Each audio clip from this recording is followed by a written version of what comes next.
Итак, всем привет! Доступна новая сборка Windows VNext под номером 25227 в канале Developer. Итак, поехали, новая. Немножко улучшили управление обновлениями.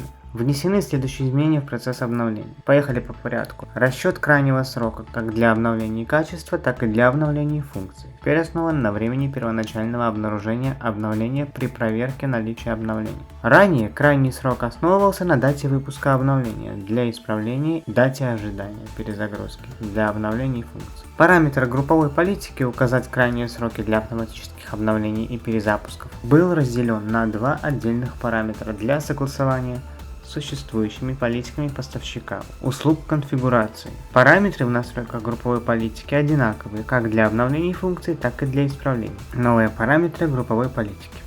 Первое это укажите сроки для автоматических обновлений и перезапусков для обновления качества. Укажите крайние сроки для автоматических обновлений и перезапусков для обновлений функций.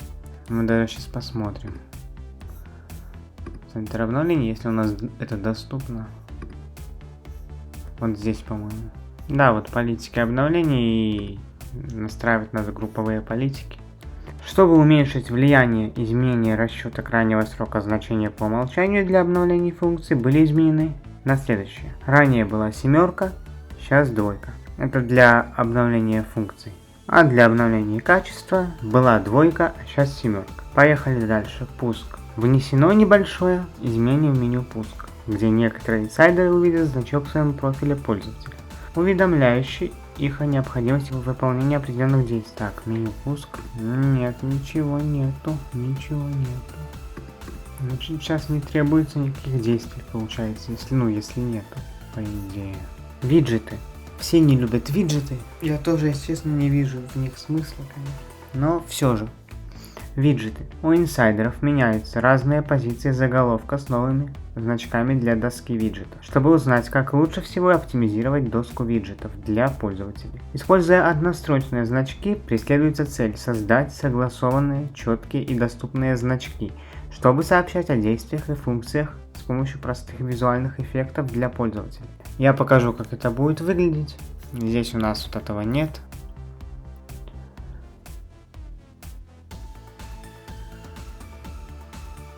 Поехали, ввод.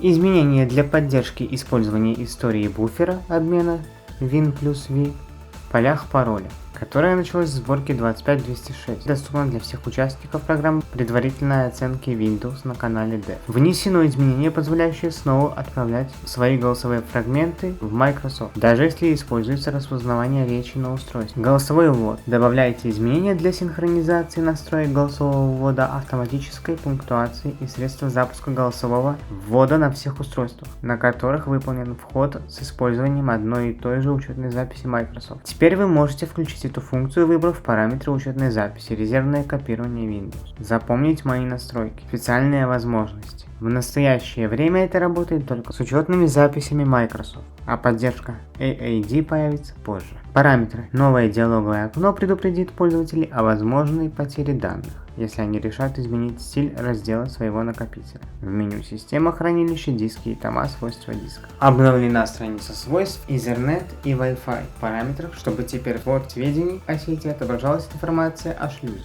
Есть. А также здесь множество исправленных проблем. Продолжаем следить за развитием Windows, за разработкой обновления 2024 года. Данные сборки нестабильные, и они относятся к ветке Dev, Developer для разработчиков. Лайк, подписка, комментарии. Увидимся в новых роликах. Всем пока!